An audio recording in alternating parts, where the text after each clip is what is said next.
এই মুহূৰ্তত জনাই আছো বিগ ব্ৰেকিং নিউজ গোলাঘাটৰ জয়গ্ৰুং নদীত উটি যোৱা ফাইকন ভূঞা ওৰফে মাধৱ ভূঞাৰ মৃতদেহ উদ্ধাৰ বৃহস্পতিবাৰে লগৰ এজনৰ সৈতে বিজুলী বনাঞ্চললৈ যোৱাৰ সময়তে নদীৰ সোঁতত উটি গৈছিল লোকজন SDRF বাহিনীয়ে আজি পুৱাৰে পৰা চলোৱা উদ্ধাৰ অভিযানত উটি যোৱা অঞ্চলৰ পৰা প্ৰায় 1 কিলোমিটাৰ দূৰত উদ্ধাৰ হয় লোকজনৰ মৃতদেহ ঘটনাস্থলীত আৰক্ষী আৰু পৰিয়ালৰ লোক উপস্থিত হৈ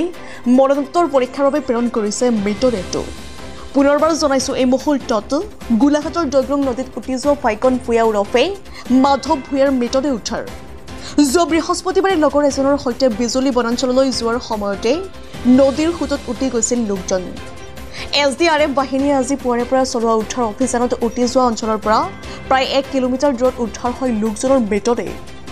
ঘটনাস্থলীত আৰক্ষী আৰু পৰিয়ালৰ লোক উপস্থিত হৈ মৰণোত্তৰ পৰীক্ষাৰ বাবে প্ৰেৰণ কৰে মৃতদেহটো না যোৱাকালি ৰাতিপুৱা চন্দ্ৰ শইকীয়া বুলি এজন আমাৰ একচুৱেলি এই নদীৰ পৰা প্ৰায় 1 কিলোমিটাৰ হ'ব ঘৰলৈ সিহঁতে ৰাতিপুৱা শুই উঠি আহি মানে এৰাপাত নিবলৈ আহিছিলে এৰাপাত নিবলৈ আহোঁতে ইয়াকে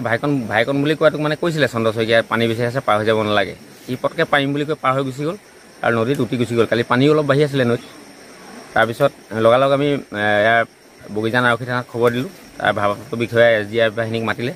অনুসন্ধান চলালে যদিও কালি মানে সফল হ'ব নোৱাৰিলে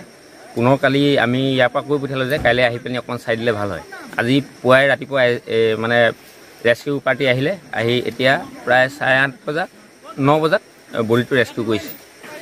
এৰাপাত নিবলৈ গৈছিলে বোলে ঘৰত এৰি পলু আছে কি নাম আছিলে লোকজন ভাইকন ভূঞা ওৰফে মাধৱ ভূঞা মুফেলি বাগান গাঁও এতিয়া আৰক্ষীৰ লোক আহিলে আৰক্ষীৰ লোক খবৰ দিয়া হ'লে আহি পাবহি হয়তো মৰণোত্তৰ পৰীক্ষাৰ বাবে গোলাঘাটলৈ প্ৰেৰণ কৰিব বডিটো